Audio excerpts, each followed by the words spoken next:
que la municipalité nous aide beaucoup, donc on lui doit aussi quelque chose, quoi. Hein. On peut pas dire on est pur, on s'en fout de votre problème, quoi. Hein. Si la municipalité tombe et les anti-écolos viennent, on sera les premiers à sauter, quoi. Donc il faut quand même se mettre aussi dans un échéancier d'élection, quoi. Hein, et puis de se dire peut-être qu'il faut arriver à un résultat à court terme et mettre, on va dire, un trait sur un certain nombre de principes puristes, être moins exigeant. Et dans ce cas-là, on fait ce qu'on a fait. On a demandé à la mairie, par exemple, de nous broyer quelques arbres qui avaient rien à foutre là, des conifères, des trucs comme ça, de nous amener des camions d'humus, et puis de nous passer un tracteur pour casser la croûte, quoi. Et voilà. Mais ça, on le fait la première année.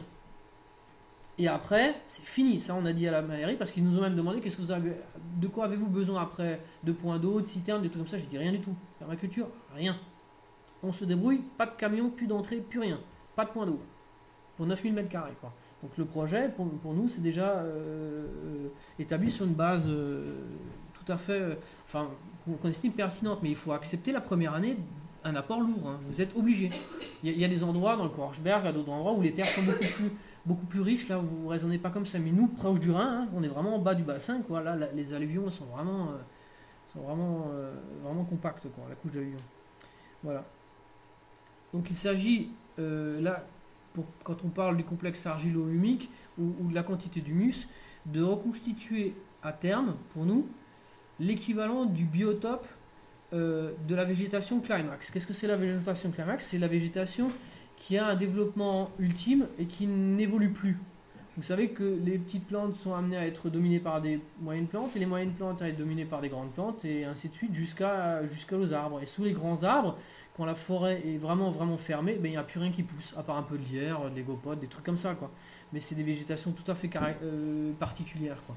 Et c'est cette végétation-là qu'on définit comme la mieux adaptée au climat local. Donc chaque endroit a sa végétation climax. Hein.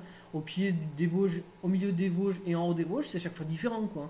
Vous ne pouvez pas appliquer chaque fois le même modèle, quoi. Et nous, au fond du bassin, là, au milieu, tout en bas, quelle est notre végétation climax? C'est la forêt de haute futaie, constituée essentiellement de chênes et de hêtres. Alors, pour ceux qui voient ce que c'est ça, c'est que la partie basse, hein, et ça monte à plus de 30 mètres, quoi, hein, ces trucs-là, quoi. Et pour nous, la référence, le modèle, on va dire, de biotope qu'il faut, ou l'équivalent de modèle qu'il faut avoir, c'est celui-là. C'est cette quantité de couvert, cette quantité d'humus dans le sol qu'il faut avoir. Ça ne veut pas forcément dire, il faut voir ça d'une manière abstraite, ça ne veut pas forcément dire qu'il faut avoir ces végétaux-là. Je vous ai dit, sous ces végétaux, il n'y a rien qui pousse, quoi.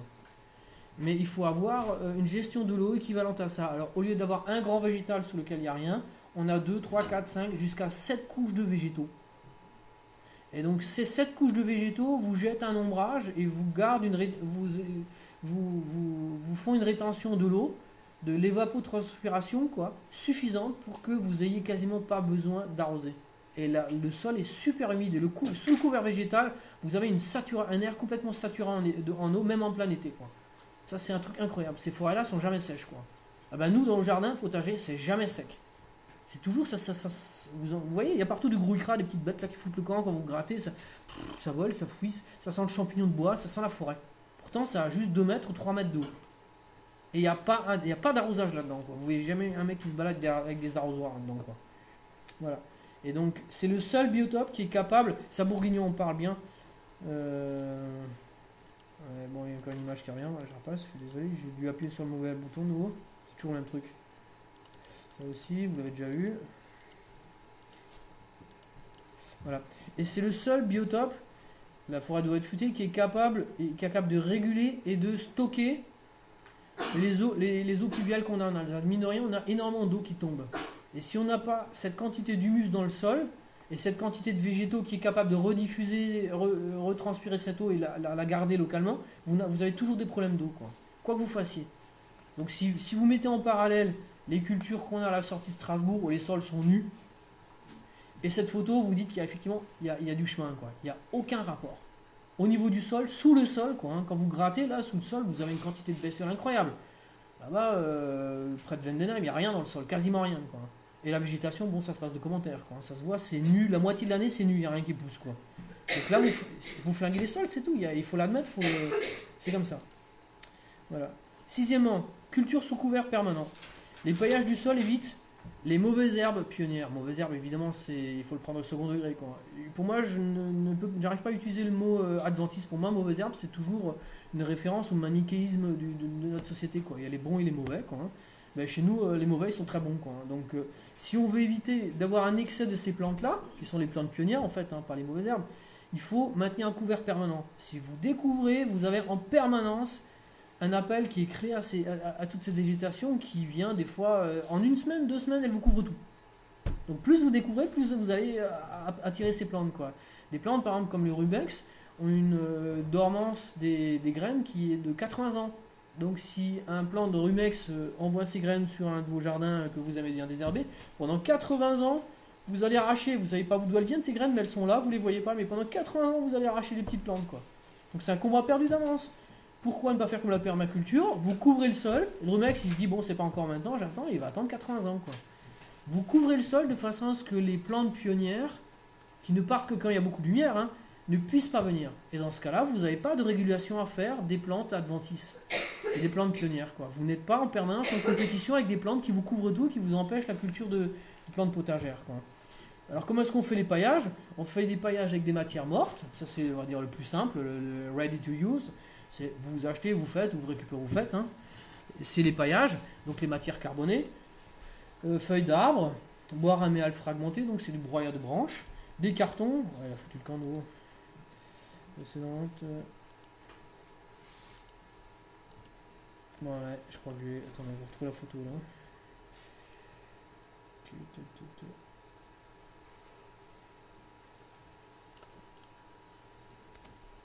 Ça doit être ça. Voilà.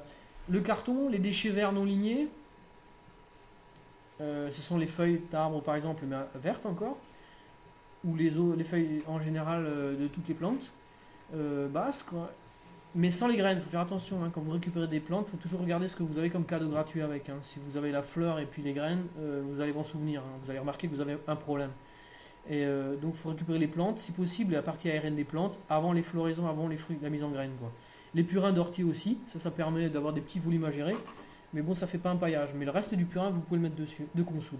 Et ensuite, les compostages horizontaux des déchets ménagers. En permaculture, on ne fait pas trop de compost, on balance. On balance, vous prenez votre poubelle, vous l'étalez, c'est tout. Ce qu'on appelle ça du compostage horizontal, mais en fait, bon, on balance quand on faisait au Moyen-Âge, quoi. Voilà. Et c'est un excellent rendement pour nous, parce qu'on fait rien, quoi.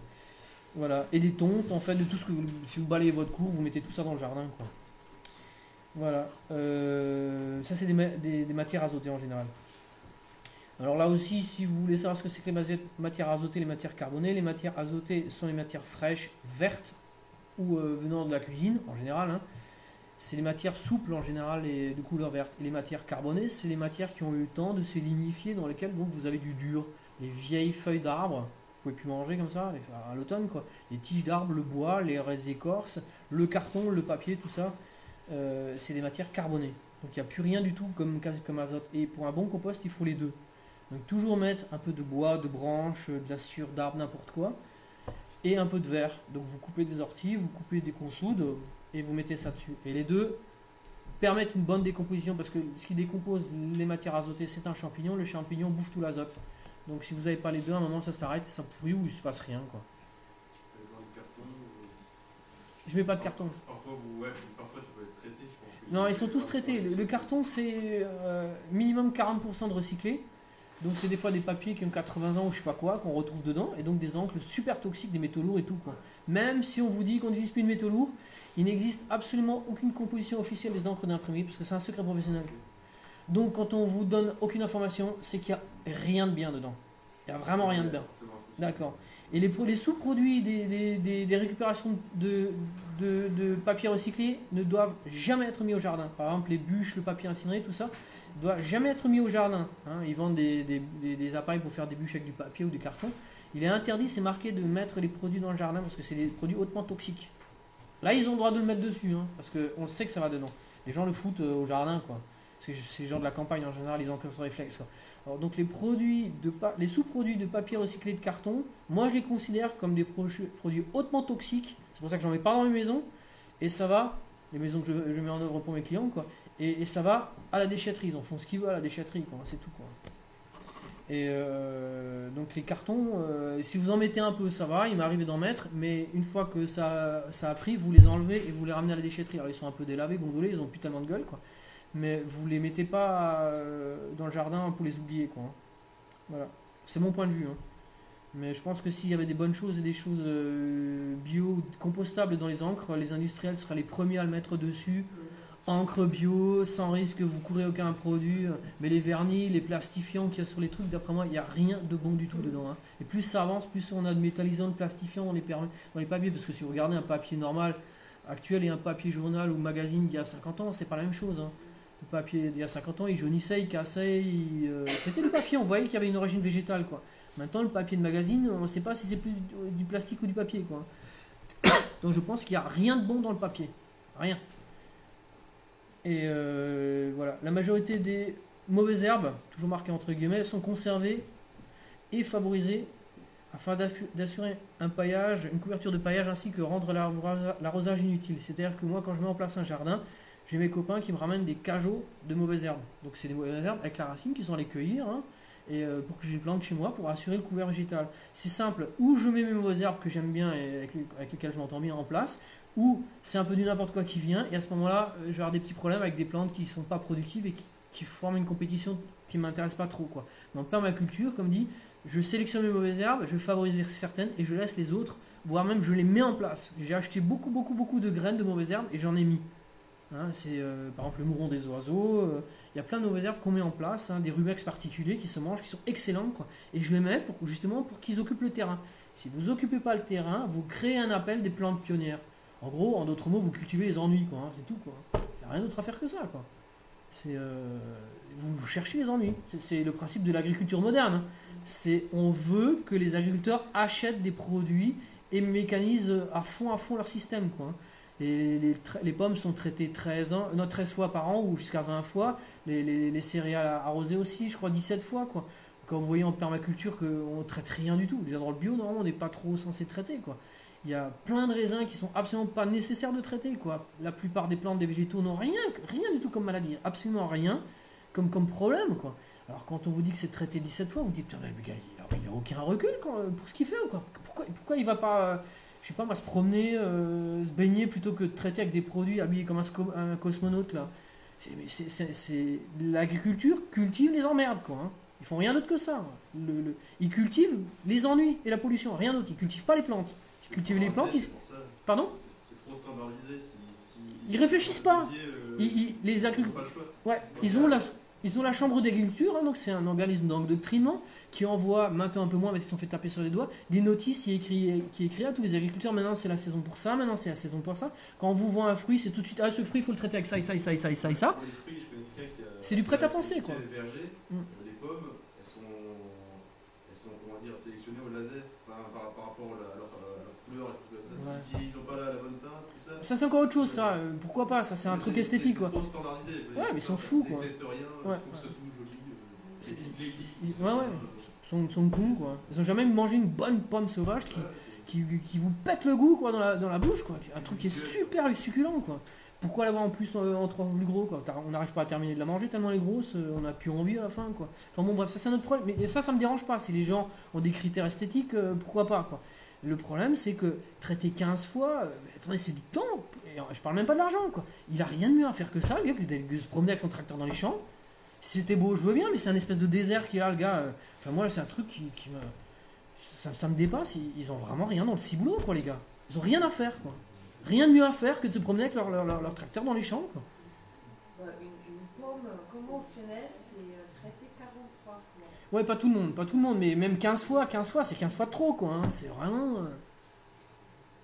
On parle à fruits après, si vous voulez, hein, mais c'est un truc qui est inconcevable. Inconcevable. En fait, préparation du sol pour le rendre, en fait, on passe à un bon. C'est quoi la surface de paillage et Attention, là vous parlez de deux choses différentes.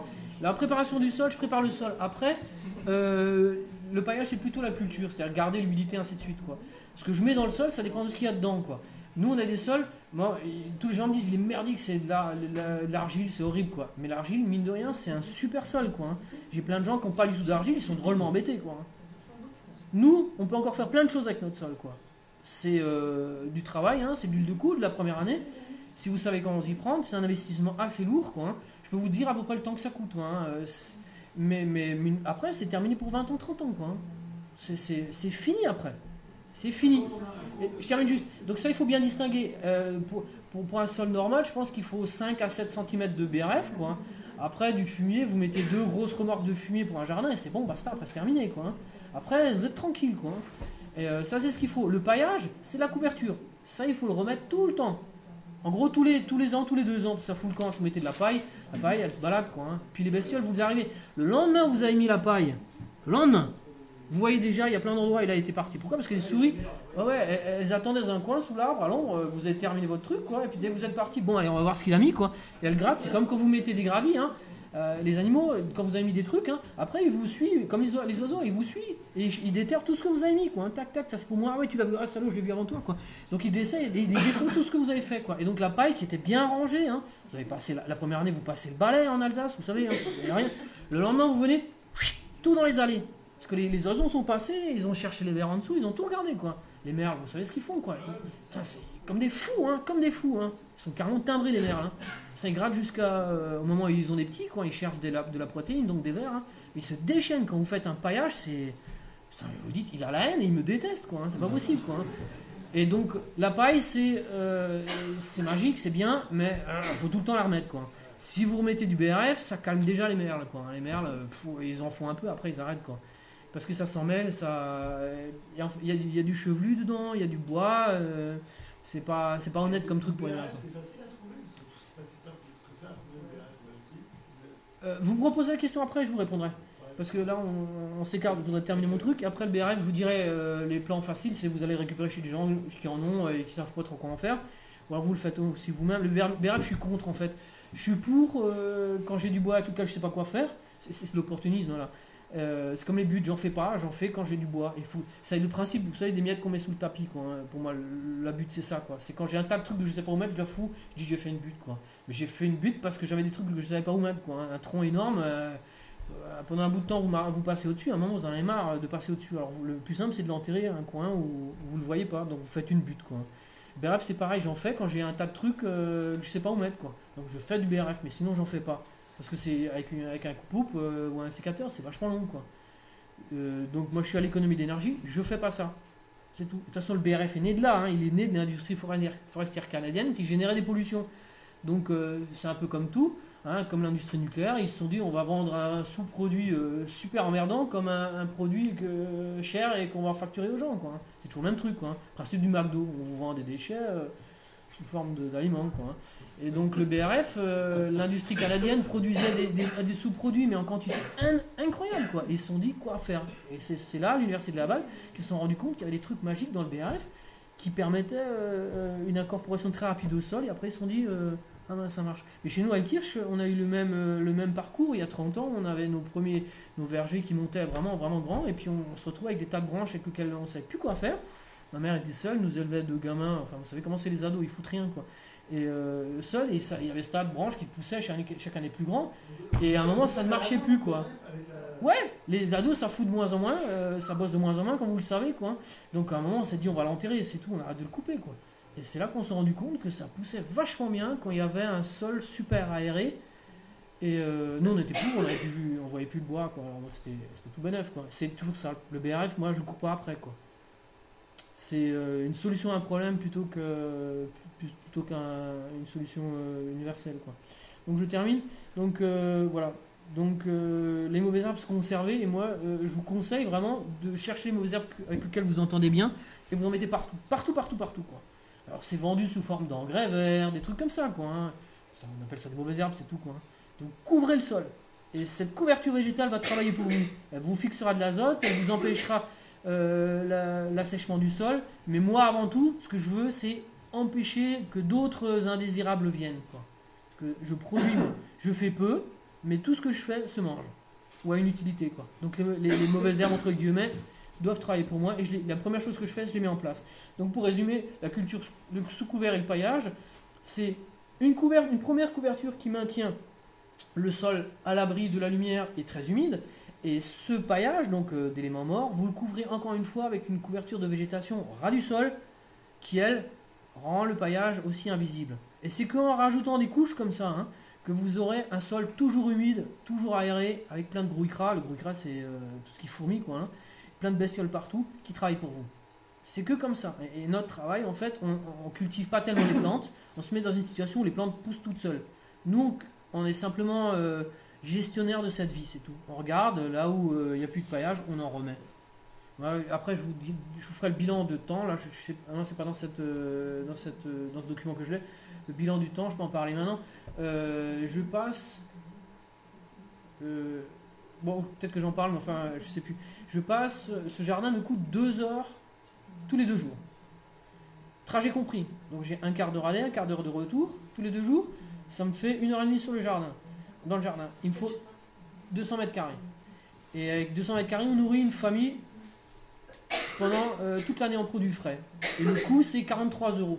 43 €, il y a le remplacement des bâches de serre, les serres d'hiver, les serres d'été. Il y a un achat de graines tous les 10 ans. C'est les cucurbitacées, vous ne pouvez pas les faire vous-même. Et il y a la location annuelle pour 32 € du jardin. Avec 43 €, vous nourrissez une famille de 4 personnes en produits frais.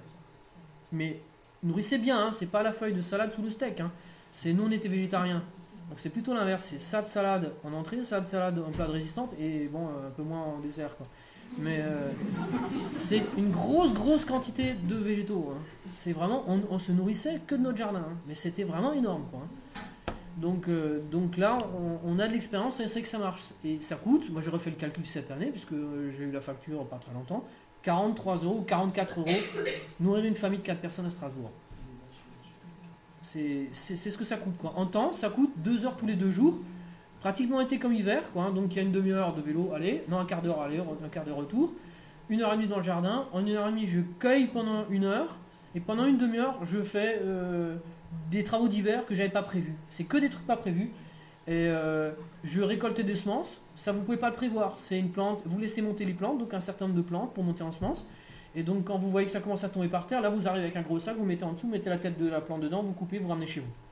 Et à la maison, ça c'est compté dedans. Donc il y a une demi-heure de travaux d'hiver, hein, en fait, c'est des travaux d'intérêt général, on va dire.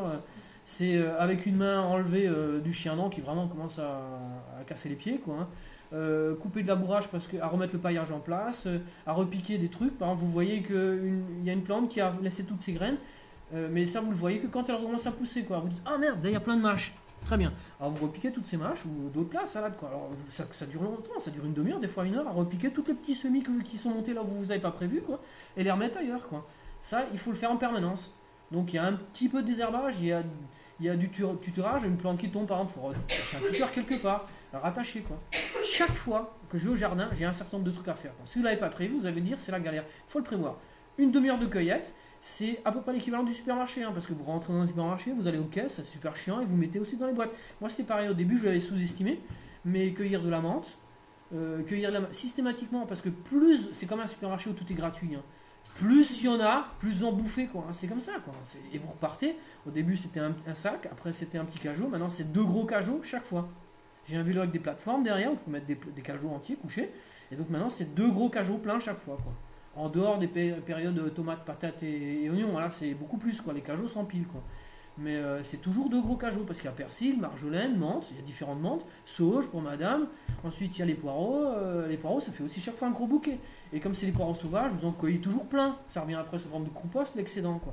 Mais ça prend un temps fou, hein, quand on n'a pas prévu, mais ça prend du temps. Donc 1 heure, tous les 2 jours de cueillette. Alors il y a des saisons où c'est toujours heureux, hein, quand c'est les fraises, les myrtilles, hein, ça c'est sympa, waouh, super des myrtilles, quoi. Alors là c'est génial, quoi. Mais l'hiver, quand il neige ou quand il pleut, c'est un peu moins chouette, quoi. Mais il faut le compter. Voilà. Et en budgétant, donc c'est 1 heure par jour en moyenne, hein, parce que c'est 2 heures tous les 2 jours. Et exceptionnellement, annuellement, c'est 1 jour par saison, 1 jour au printemps, non, 1 jour au milieu de l'hiver, en fait c'est janvier. 1 jour au printemps, 1 jour à l'été et 1 jour à l'automne. En été, c'est toutes les cultures d'hiver. Il faut virer donc ce qui commence à crever de l'été, du reste du printemps, et mettre toutes les salades d'été. Chaque fois, je me fais avoir avec ça, il ne faut pas le sous-estimer, à cause de la durée du jour et la chaleur qu'il y a. Si vous sous-estimez ça, ça peut encore partir en septembre, novembre, mais ça ne deviendra jamais grand. Et toutes les cultures d'hiver se font juillet et août.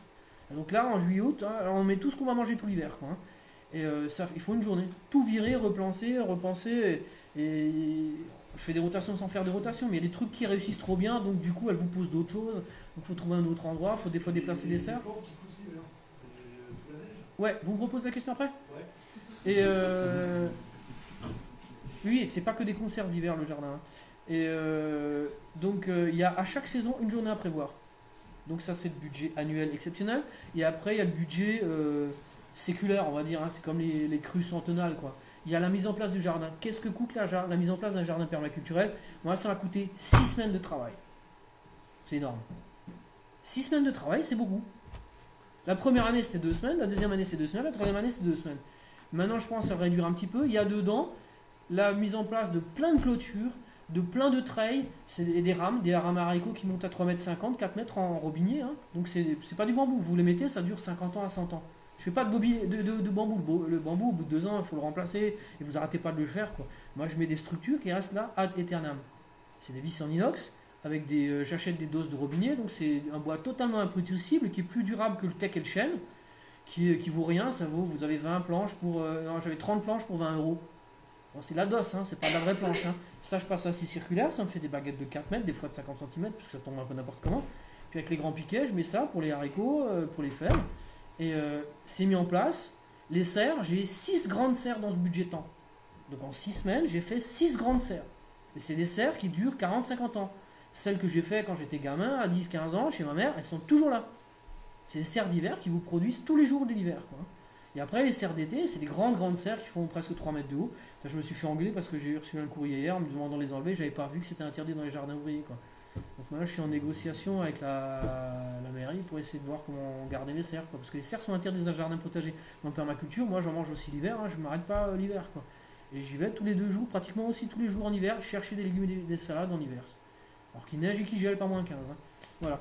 Donc dans les 6 semaines, vous avez tout ça en place. J'ai des grandes portiques pour les vignes et pour les plantes grimpantes, les kiwis et d'autres, et les murs. Donc c'est toute une infrastructure, c'est comme du mobilier. Il y a la moitié du jardin qui est plein de mobilier. Faire 2 bassins, notamment un bassin pour la trempe des champignons, pour produire des champignons, des pleurotes ou des shiitakes, un bassin pour laver les mains et pour les grenouilles. Parce que les grenouilles mangent un peu les crapauds, les limaces, les insectes et tout ça. Donc j'ai un bassin qui, en fait, c'est un bassin de lavage de mains et de légumes, quoi. Mais il faut le faire. C'est des planches, c'est des cailloux, c'est une bâche plastique, c'est remettre tout ça. Faites ce que vous voulez, c'est des soirées, des week-ends, mais quand je fais le total, ça fait 6 semaines. C'est beaucoup. C'est pour ceux qui n'ont pas de fric, c'est tout bénef, quoi. Ceux qui ont un mi-temps, ceux qui ont des RTT, ceux qui sont au chôme-du, 6 semaines, ça pose pas de problème, quoi. Voilà. Je continue. Voilà, et ça c'était le budget temps, quoi, exceptionnel, l'investissement de départ, quoi. Donc là vous avez différents types de baillage, à gauche la paille, au milieu du BRF, à droite des feuilles mortes, tout est permis, ça c'est du carton, moi je mets pas ça, quoi. Voilà, c'est encore un supplément gratuit, je sais pas pourquoi ça revient. Je crois que j'ai un problème avec ma souris, je sais pas l'utiliser, septièmement, les plantations sont faites en quinconce pour mieux utiliser l'espace, ce qui génère des microclimats plus frais et humides à la surface du sol, donc ça c'est un principe simple. Huitièmement, culture des espèces à bénéfice réciproque pour éviter les ravageurs, les maladies et l'appauvrissement du sol.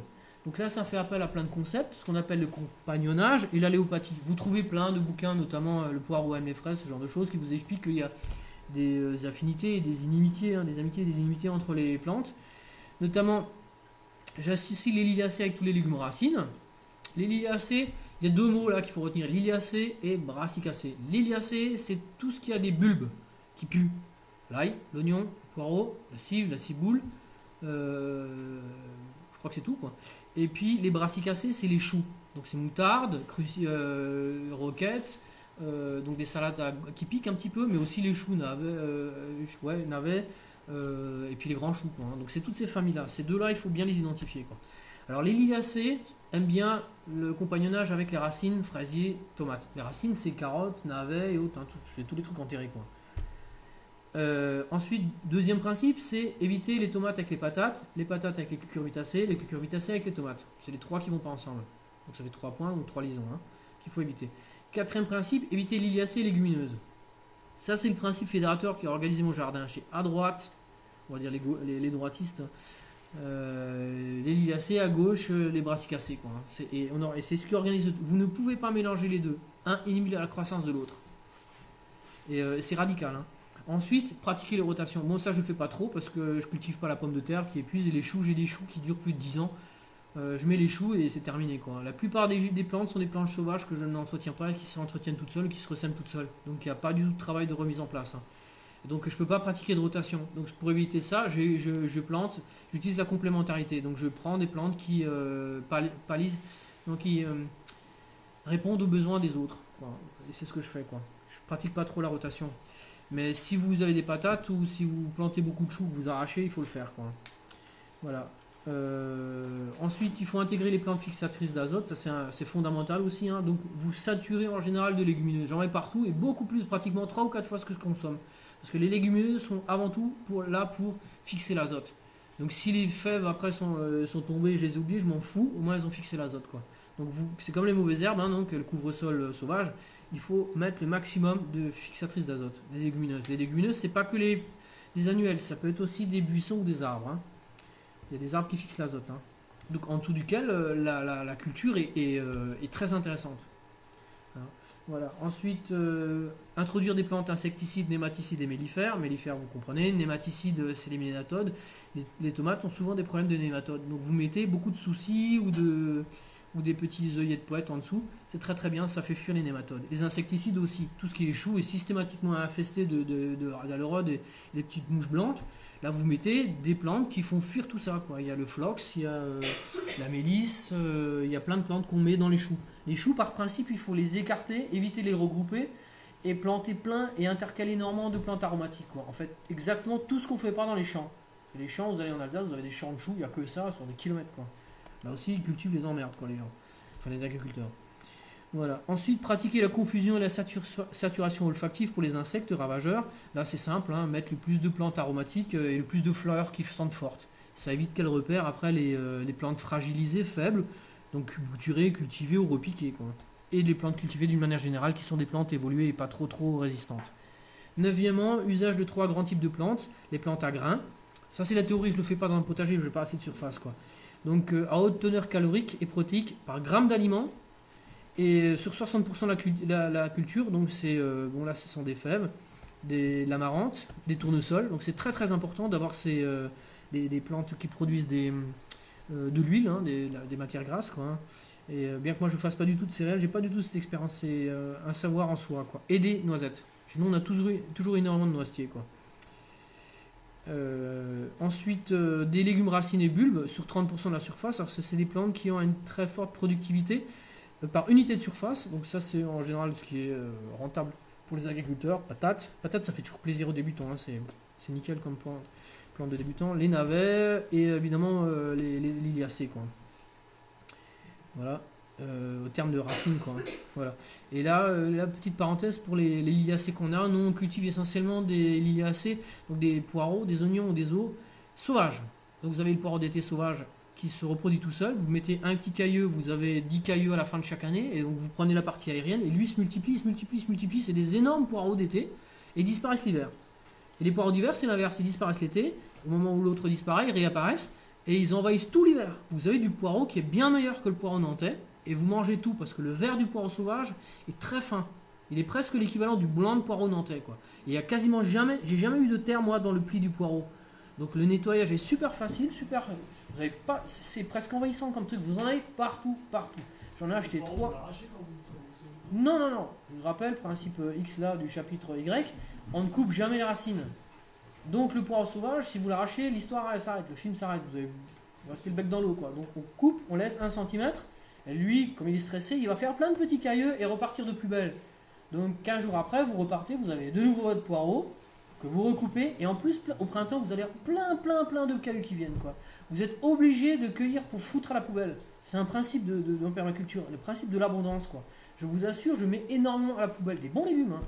L'année dernière, j'ai mis énormément j'avais des céleris, j'en ai mis une vingtaine, des énormes comme ça à la poubelle, je sais plus quoi en faire. Et ça attendait à côté de chez moi, je savais plus quoi en faire, quoi.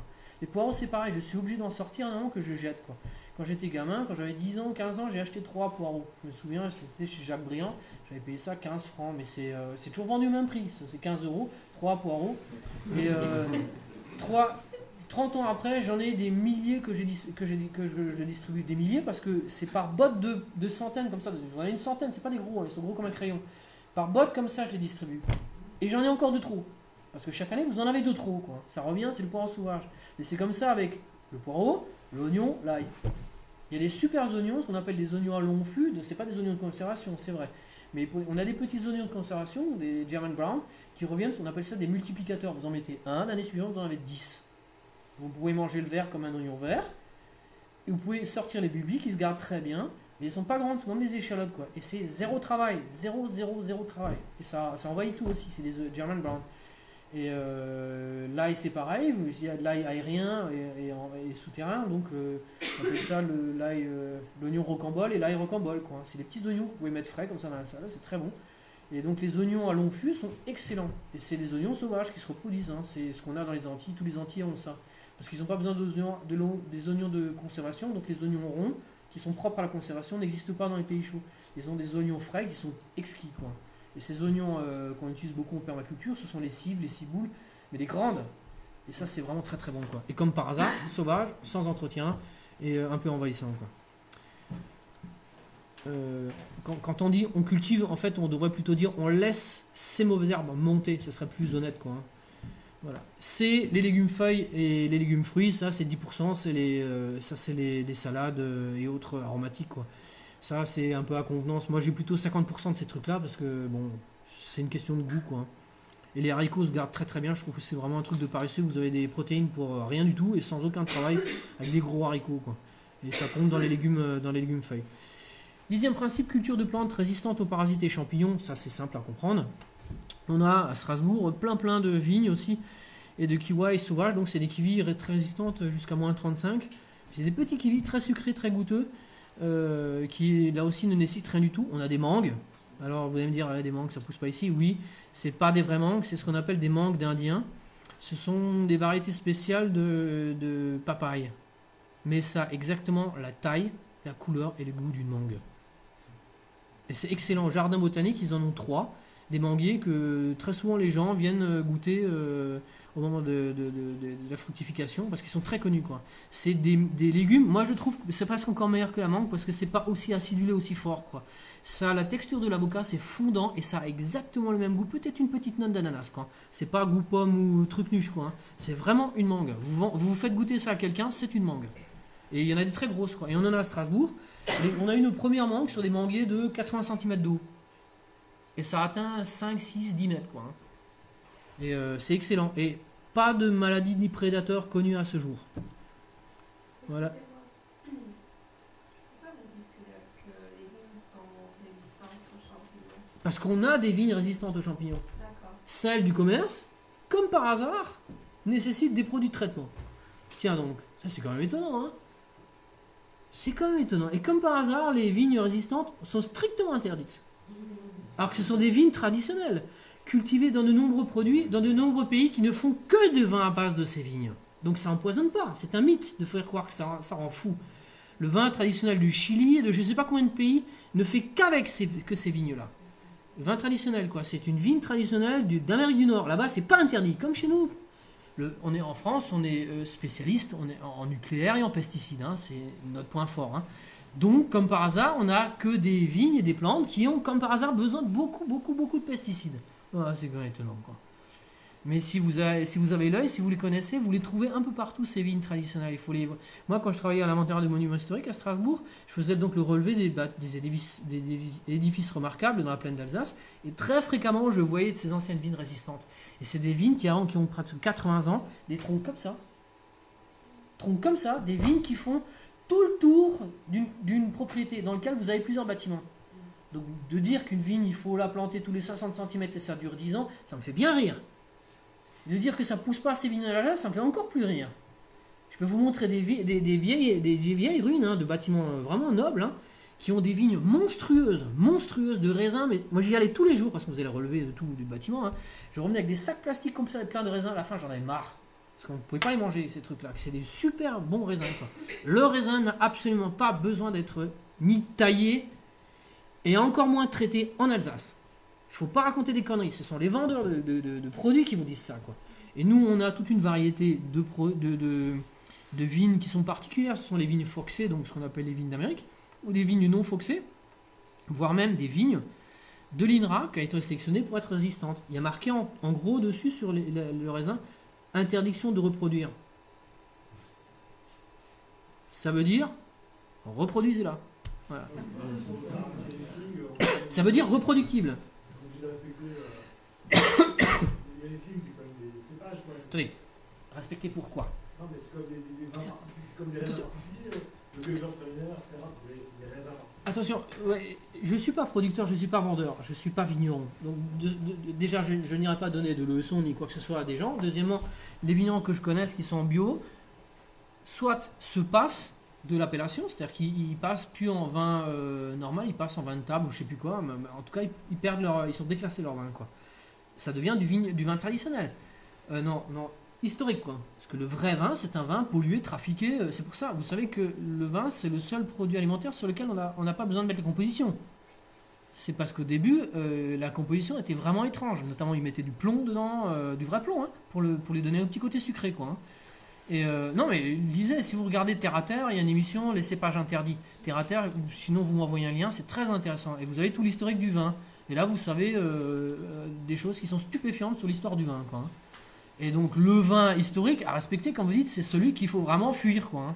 Là, si ça vous intéresse, vous savez que la vigne, c'est la culture la plus traitée, quoi. Hein. Mais de loin la plus traitée. C'est ahurissant ce qu'ils mettent dessus, quoi. Hein. Ahurissant. Donc si vous voulez après discuter avec des viticulteurs bio, je peux vous en présenter quelques-uns et en même temps aller goûter ce qu'ils produisent, c'est excellent. Il faut revenir en vélo après ou à pied, quoi. Mais vous dites, ça va vraiment mal, mais vraiment vraiment mal, quoi, du côté vin. Mais le vin normal, non traité, avec des vignes normales, c'est possible. C'est juste difficile à vendre, c'est tout, quoi. J'avais entendu une fois à la télévision un type qui disait il y a une grappe de raisin, elle a 9 pesticides. Voilà ce que vous mangez. Ouais. Je m'y connais pas, mais toujours est-il que c'est la vigne la plus traitée, quoi. Et nous, on fait du raisin sans jamais le traiter, quoi. Bon, bref. Terminé ? Ok, j'accélère. Des figues, ça se traite pas. Là, je sais plus ce que c'est les fruits de l'aubépinier, ça se traite pas. En bas, c'est les kiwis, ça se traite pas non plus. Pas de prédateurs ni de maladies connues à ce stade. Voilà, 10 cultures de plantes perpétuelles. Donc, c'est ce que j'appelle les mauvaises herbes, hein, vivaces ou ce qui se ressème. Oignon, ail, ciboule, j'en ai déjà parlé. À gauche, c'est les noix de terre. Donc, c'est une glycine tubéreuse qui a un goût de châtaigne, qui pousse toute seule. C'est un peu envahissant, c'est très très beau. C'est une magnifique plante décorative. Vous la plantez et ça se reproduit tous les ans. Vous sortez plein de tubercules, très goûteuses. Ça, c'est l'oignon et l'ail-ricambole. Après, c'est un poireau d'été. Et là, c'est un oignon multiplicateur, mais c'est la petite version. Voilà. Donc, ça, c'est que des plantes qui poussent tout seules. Le haricot perpétuel, c'est un haricot qui, des fois, survit l'hiver et qui revient l'hiver suivant. Mais bon, c'est assez hypothétique. Mais bon, c'est un très gros haricot délicieux. Après, c'est les choux qui durent 10 ans et 20 ans, 30 ans, et qui se repartent et qui ont quasiment pas de maladie, quoi. Là, vous avez aussi la roche, le mouron des oiseaux, le pourpier d'hiver. Excellent, hein, c'est une des meilleures salades que je connaisse. Bonjour Fifi. La consoude, le chardon-marie, qui est une très belle et très bonne plante. Après, vous avez... c'est quoi ça Chardon-marie, ouais.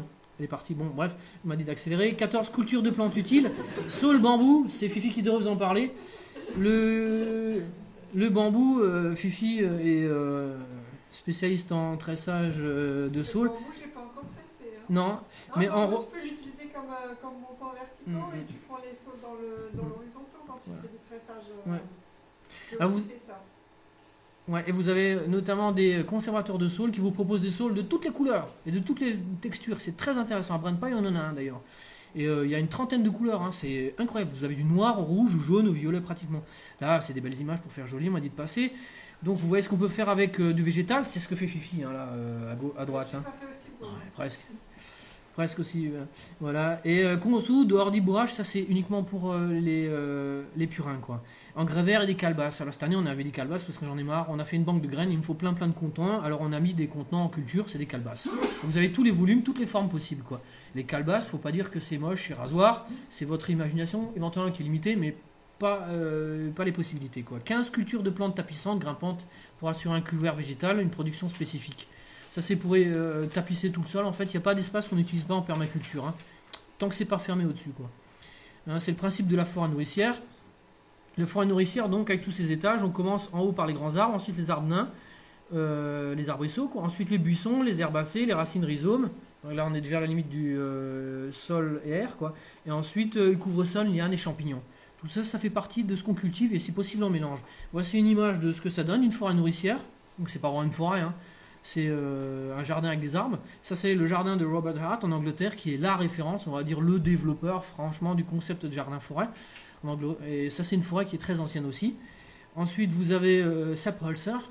On y était cette année. Il y en a un nouveau qui vont faire un voyage là-bas de notre groupe, une petite, je crois, 5-6 qui y vont. Mais on ira probablement faire un stage là-bas.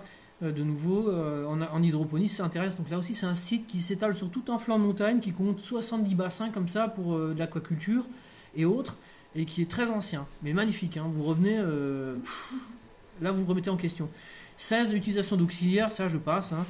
Des osmiques, crapauds qui vous mangent des secteurs entiers de prédateurs, quoi. Le chat sauvage, il est là pour éliminer les chasseurs, évidemment, quoi. Ou limiter les populations de chasseurs.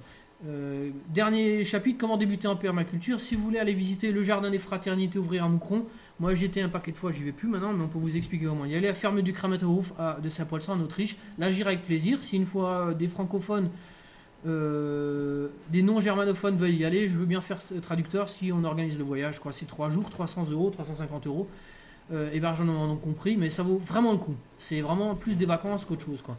Et sinon, pour ceux que ça intéresse, un jardin ouvrier cet été que vous pouvez visiter au Herrenwasser, donc c'est à la montagne verte, quoi. Voilà. Comment rencontrer le réseau de permaculture français? Vous tapez Brin de Paille, vous avez le réseau national, ou sinon vous tapez Google Group BDP comme Brin de Paille Alsace, et vous avez notre liste de diffusion à Strasbourg. Donc il y a tous nos événements, nos voyages, nos formations, nos bons coups pour avoir des bulbes. Et sinon on a une banque gratuite de graines, bulbes, boutures à disposition qu'on ouvre 3-4 fois par an, quoi. Donc si vous voulez avoir plein de choses, il suffit de venir, c'est gratuit. On vous demande rien du tout, ni d'où vous êtes, ni ce que vous faites. Des ouvrages d'introduction à la permaculture, je vous conseille avant tout, donc en 3 niveaux, initiation simplement pour vérifier qu'on parle de la même chose. Lisez le livre La révolution d'un seul brin de paille de Masanobu Fukuoka. Vous savez rien faire avec ça, mais au moins vous voyez de quoi il s'agit, de quoi on parle en permaculture. Ensuite, pour acquérir quelques connaissances de base. Donc ça vous permet d'aborder les choses sans vous poser tout le temps des questions ou téléphoner tout le temps, quoi. Ouvrage de formation là-bas. Alors le premier c'est Le jardin naturel de Jean-Marie Lespinasse. C'est pas de la permaculture, mais c'est le jardinage bio. Mais c'est pas mal. Ensuite, Le sol, la terre et les champs de Lydia et Claude Bourguignon. Je rappelle, en permaculture, on cultive le sol, donc il faut déjà savoir ce qu'il y a dans le sol. Ensuite, Permaculture 1 et 2 de Bill Mollison. Si vous ne les trouvez pas, vous m'envoyez un mail, je l'envoie en PDF. Ensuite, Creating a Forest Garden en anglais pour ceux qui parlent anglais. C'est un très beau livre, vraiment très très beau, et qui ne se lit pas forcément. Vous consultez chapitre par chapitre avec des magnifiques photos et des questions à plein de réponses concernant les espèces possibles et les possibilités des espèces à planter. Ensuite, dernier bouquin, Arbre tétard. C'est un petit cahier technique qui coûte 4,50 € et qui est édité par le FCPN. Ça, c'est pour la culture des arbres en arbre tétard ou en arbre trogne. Parce que nous, on ne fait pas la culture normale, hein, la culture de croissance, dont on va peut-être vous parler un petit peu, Bernard. On taille à la paysanne, ce qu'on appelle les arbres paysans, c'est-à-dire on rase l'arbre, terminé. Et il y a plein de petites branches qui partent, hein, ce qu'on appelle les tétards. On les rataille au ras du sol, ou à hauteur d'homme, ou au-dessus de l'homme, ce qui permet donc d'exploiter en dessous. Hein, ça donne différentes configurations tout à fait classiques et courantes de notre paysage, mais qui sont plus pratiquées, les arbres tétards. Hein. Donc nous, on pratique ça, et je vous encourage à lire ce petit cahier technique qui est magnifique. Voilà. Ah voilà. Si vous pouvez jeter un oeil, c'est celui-là. Hein. Et ceux qui ont encore un peu d'argent, là, c'est ce livre. Après, il est vraiment bien. Ça vous retrace l'historique et plein de configurations.